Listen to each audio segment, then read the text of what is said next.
கிறிஸ்துவுக்குள் பிரியமான சகோதர சகோதரிகளே, இயேசு கிறிஸ்துவின் இனிதான நாமத்தில் உங்கள் அனைவருக்கும் என் அன்பின் வாழ்த்துக்கள்.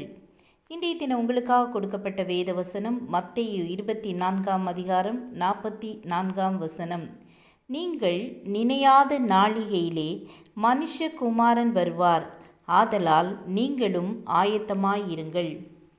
ஒரு மருத்துவக் கல்லூரியில் மாணவர்கள் சிலர் பிணங்களை பரிசோதிக்கும் அறையில் இருந்தனர். பரிகாசமும் சிரிப்பொலியும் அறை முழுவதும் நிரம்பி வழிந்தது. பல வகையான பக்குவப்படுத்தப்பட்ட பிணங்கள் அவ்வறையில் பலகைகளின் மேல் கிடத்தப்பட்டிருந்தன. தாங்களும் ஒரு காலத்தில் அப்பிணங்களைப் போல் ஆகக்கூடியவர்களே என்ற உணர்வே இன்றி பெருமையாக வாயடித்தனர். அகம்பாவமாக வாய்க்கிழிய பேசினர். மிகுதியான வாயாடி ஒருவன் தனது வாதம் ஒன்றை உறுதிப்படுத்த தன் கையை ஓங்கி குத்தினான்.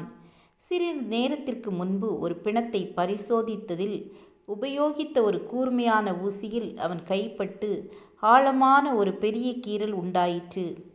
அறையில் அமைதி உண்டானது. மருத்துவர் வந்தார். காயத்தை பரிசோதித்து சில மணி நேரத்திற்குள் அவன் இறந்து போவான் என்று மிகுந்த துக்கத்தோடு சொன்னார். அம்மாணவரின் முகம் பயத்தால் வெந்தது. நான் மரிப்பதற்கு ஆயத்தமில்லையே என்று அழுதான்.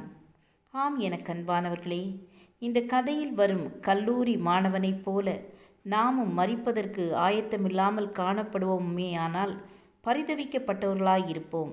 ஆகவே மனுஷகுமாரனின் வருகைக்கு ஆயத்தமாயிருப்போம். ஜெபம் செய்வோம். கிருபையும் இரக்கம் நிறைந்த கர்த்தாவே, தப்பிப்போன ஆடுகளைப் போல நாங்கள் வழி தப்பி அலைந்து போனோம். நீங்கள் எங்களை உம்முடைய இரத்தத்தால் மீட்டு கொண்டீரே, உமக்கு நன்றி செலுத்துகிறோம். இயேசுவின் நாமத்தில் பிதாவே, ஆமேன் ஆமேன். God bless you.